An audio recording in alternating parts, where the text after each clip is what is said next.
الشيطان الرجيم بسم الله الرحمن الرحيم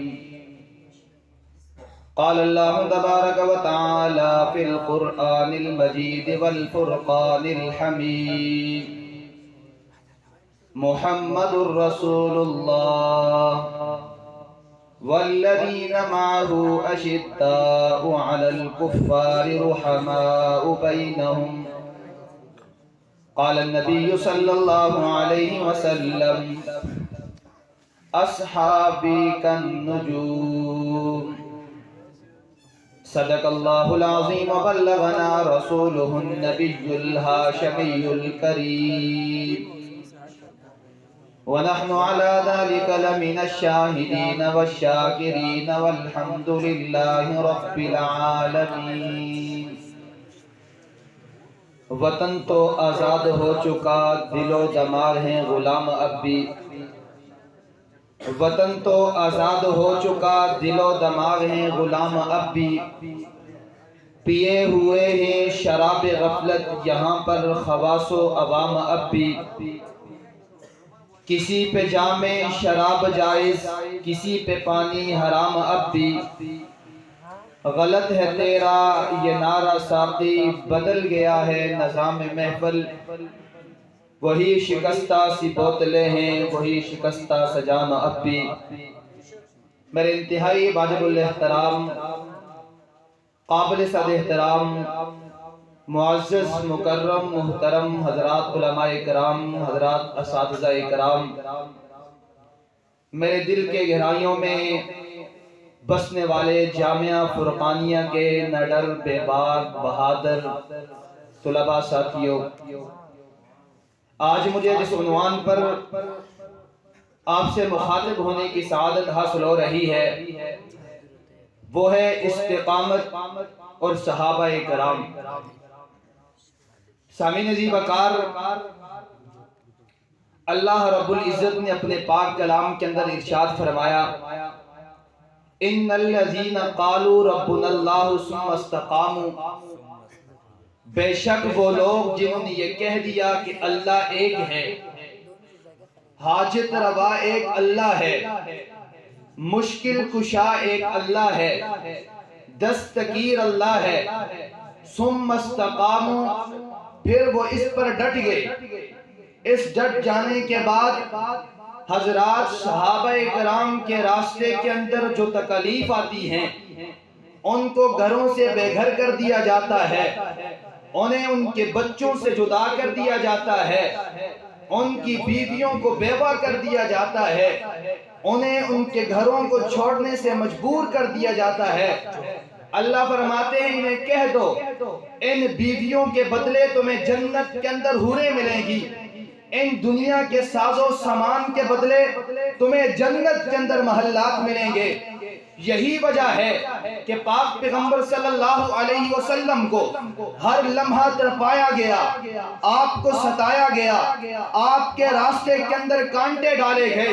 پاک پیغمبر صلی اللہ علیہ وسلم نماز پڑھ رہے ہیں، کفار نے لا کر آپ کی پیٹھ پر اوجری ڈال دی گئی، حتیٰ کہ ہر طرح کا ایسا ظلم اور تشدد پاک پیغمبر علیہ السلام پر وہ کر گزرے تاکہ یہ اپنے تبلیغ کو چھوڑ دے، اپنے دین کو چھوڑ دے، لیکن کائنات کے عظیم پیغمبر صلی اللہ علیہ وسلم استقامت کے راستے پر ڈٹے رہے۔ کون سے ایسے تانے ہیں جو حضرات صحابہ اکرام کو نہیں دیے گئے؟ حضرات صحابہ اکرام کو بیوقوف لکھا گیا، حضرات صحابہ اکرام کو نالائق لکھا گیا، لیکن حضرات صحابہ اکرام نے نبوت کا ساتھ تھامتے ہوئے استقامت کے راستے کو نہیں چھوڑا۔ یہی وجہ ہے پاک پیغمبر صلی اللہ علیہ وسلم ایک مرتبہ ایک قافلے کو دعوت دینے کے لیے تشریف لے جاتے ہیں، ان ظالموں نے پاک پیغمبر علیہ السلام کے چہرہ انور پر تھوک دیا۔ پاک پیغمبر علیہ السلام نے انہیں کچھ نہیں کہا بلکہ اللہ کے عظیم پیغمبر نے کہا، اللہم اہد قولی فإنہم لا یعلمون، اللہ یہ نادان ہیں، یہ پاگل ہیں، یہ جانتے نہیں میں کون ہوں، تو ان کو دعوت دے دے. جب فرعون کی چوٹی پر اعلان نبوت کیا، پاک پیغمبر علیہ السلام کے اپنے گھر سے مخالفت شروع ہوتی ہے. آپ کے چچا ابو لہب نے زمین سے پتھر اٹھا کر کائنات کے عظیم پیغمبر کے چہرے انور پر مار کر کہنے لگا تبت لک یا محمد علیہذا جماعتنا، اے محمد تو ہلاک ہو جائے. نعوذ باللہ، کیا تو نے ہمیں اس لیے جمع کیا تھا؟ تو ایک رب کی دعوت دے.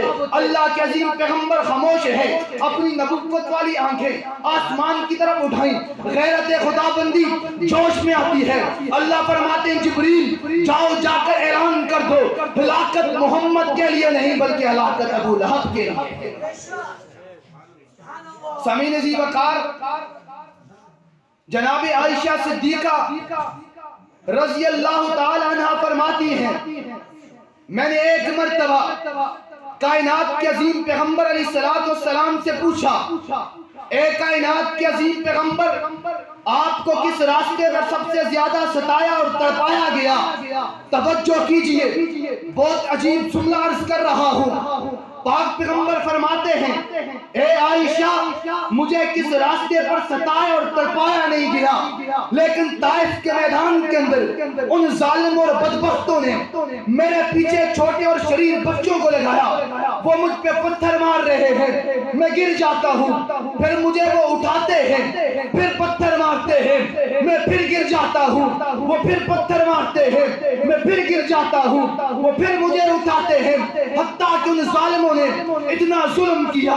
لیکن قربان جاؤں کائنات کے عظیم پیغمبر پر، اور انہیں تمام تر ظلم و تشدد سہ کر بھی استقامت کے راستے کو نہیں چھوڑا. یہی وجہ ہے پاک پیغمبر علیہ السلام کے دامن کے ساتھ وابستہ ہونے والے حضرات صحابہ اکرام پر کون سا ایسا تشدد ہے جو آپ پر نہیں کیا گیا؟ حضرت بلال کو تپتی ہوئی ریت میں لٹا دیا گیا، لیکن استقامت کے راستے کو نہیں چھوڑا. زبیرہ کی آنکھیں نکالی گئی، استقامت کے راستے کو نہیں چھوڑا. باپ کے جسم کو داغا گیا، استقامت کے راستے کو نہیں چھوڑا. آئیے دیوبند کی تاریخ کی طرف چلتے ہیں.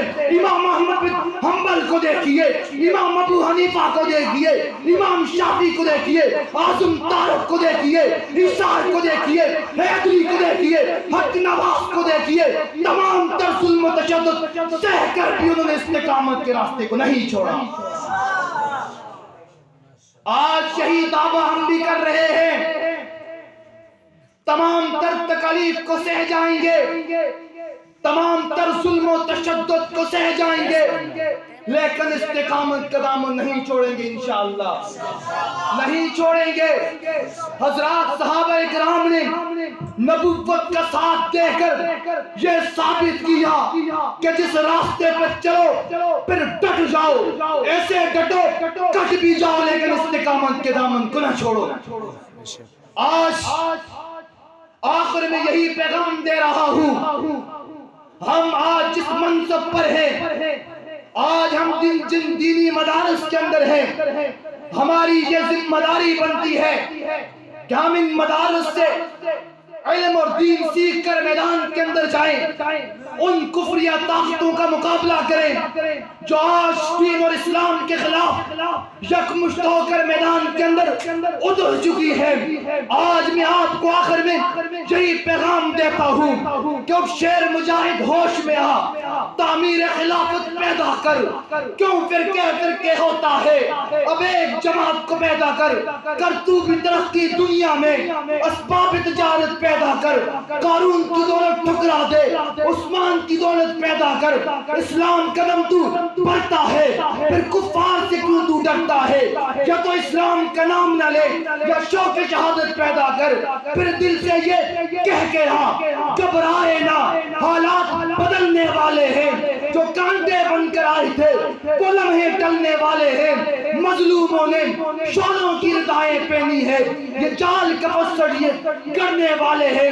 ہمت ہی نہیں طوفانوں میں جذبوں کو ہمارے چھین سکے، جتنا ہم سے الجھو گے ہم اور مچلنے والے ہیں. وما علینا الا البلاغ.